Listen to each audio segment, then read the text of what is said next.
Ethan Carter had never been one to turn his back on someone in need. Working the night shift at a small gas station on the outskirts of town wasn't glamorous, but it paid the bills, barely. He had grown used to the long hours, the solitude, and the occasional disgruntled customer. But nothing could have prepared him for the night that would change his life forever. It was a cold, windy evening when a beat-up sedan rolled into the station. A weary-looking man stepped out, his young daughter curled up asleep in the back seat. Ethan noticed the worry lines etched on the man's face as he approached the counter. "Hey, man, I'm in a tough spot," the man said, rubbing his temples. "We're trying to make it to my mother's place a few towns over. My daughter's been sick, and I ran out of gas a few miles back. I thought I had enough to make it, but," he trailed off, shaking his head. "I only have $10 on me, but I need at least 30 to get there." Ethan looked at the little girl in the back seat, her tiny frame wrapped in a thin blanket. His heart clenched. He knew what it was like to struggle, to make impossible choices between food and bills, warmth and security. He'd been there before. He hesitated only a moment before nodding. "Don't worry about it. I got you." The man's eyes widened. "Are you serious?" Ethan punched a few buttons on the register, ringing up the gas as though it had been paid for. "Just get her where she needs to go," he said, offering a small smile. "That's what matters."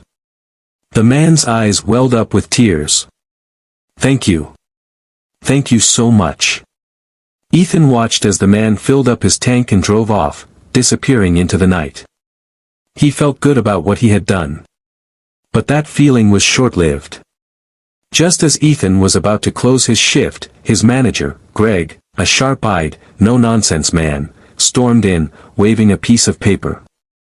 "Ethan, what the hell is this?" Ethan swallowed hard. I helped a guy out. He had his kid with him.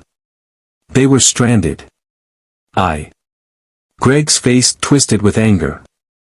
"You let someone skip out on a $20 payment. Are you out of your mind?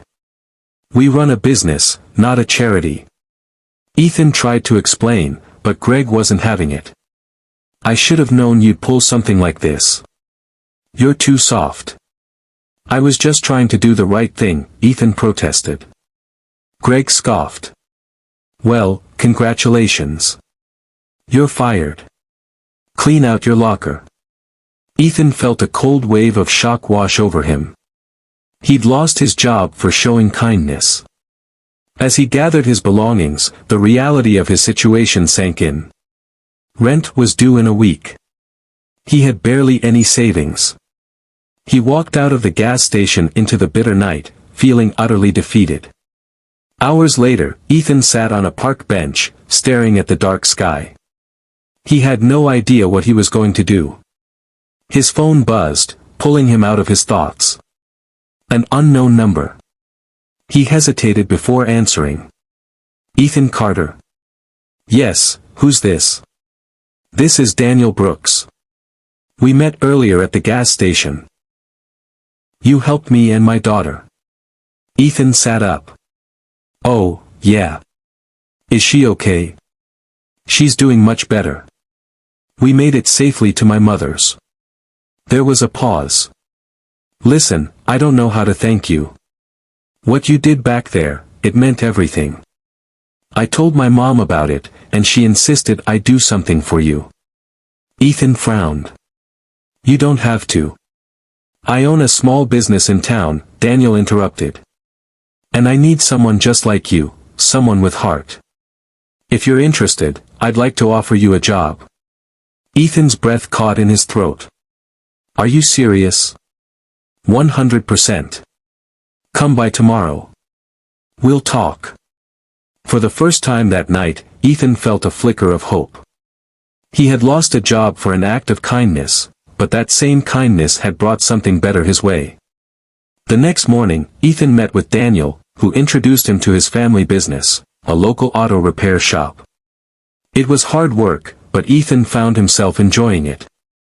Daniel treated him with respect, and the pay was better than what he had at the gas station. More importantly, he was surrounded by people who valued compassion over profit. A few months later, Ethan had saved enough to move into a better apartment. He no longer worried about making ends meet. One evening, as he closed up shop, he saw Daniel's mother walk in with a warm smile. "You're a good man, Ethan," she said, placing a gentle hand on his shoulder. "The world needs more people like you."